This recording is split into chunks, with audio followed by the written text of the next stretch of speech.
నాగర్ కర్నూలు జిల్లాలోని బల్మూరు మండల కేంద్రానికి చెందిన విద్యార్థి గగన్ చంద్ర సైన్స్ ఫేర్ పోటీలో విజయం సాధించినందుకు గాను హర్యానా గవర్నర్ అభినందిస్తున్నట్టుగా హర్యానా రాజ్ భవన్ చండీగఢ్ నుండి ఓ పత్రికా ప్రకటనను నాగర్ కర్నూలు పౌర సంబంధాల కార్యాలయంకి విడుదల చేశారు.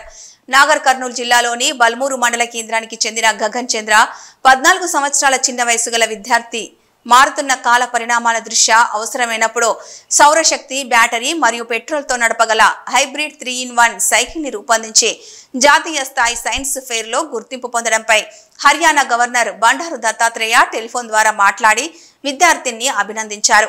ఆయన గగన్ చంద్ర ఆవిష్కరణ చేసిన బైక్ ఎటువంటి ఖర్చు లేకుండా బ్యాటరీ సౌరశక్తితో 35 కిలోమీటర్ల వరకు ప్రయాణించడానికి వీలు కల్పిస్తుందని మరియు సౌరశక్తి సహాయంతో ఇది రోజంతా పనిచేయగల శక్తి సామర్థ్యాలతో తయారు చేయడం జరిగిందని, ఇలాంటి రూపకల్పన చేసిన విద్యార్థిని అతనికి అండదండగా ఉండి ప్రోత్సాహాన్ని అందించిన తల్లిదండ్రులను, అదేవిధంగా అతనికి విద్య నేర్పిన గురువులను కూడా గవర్నర్ ఈ సందర్భంగా అభినందించారు.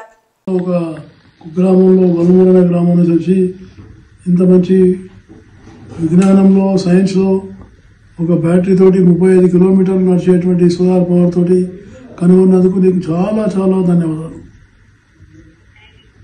మీ గ్రామం పేరు కాక మీ తల్లిదండ్రులు, మీ గురువులు, అదేవిధంగా తెలంగాణ కూడా నువ్వు పేరు తెచ్చినందుకు నీకు చాలా భవిష్యత్తు ఉందని, అన్ని విధాలుగా నీకు ఏ రకమైన సహాయమైనా మేము చేస్తామని చెప్పి నీకు తెలియజేస్తా ఉన్నాం.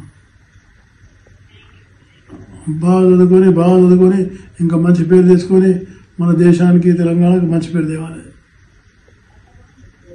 Thank you. మీ తల్లిదండ్రులకు కూడా ధన్యవాదాలు చెప్పు, మీ గురువులకు కూడా ధన్యవాదాలు చెప్పినా చెప్పు.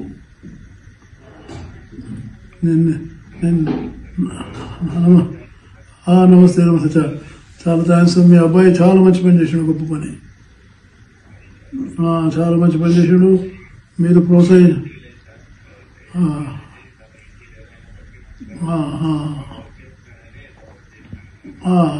అలా మంచి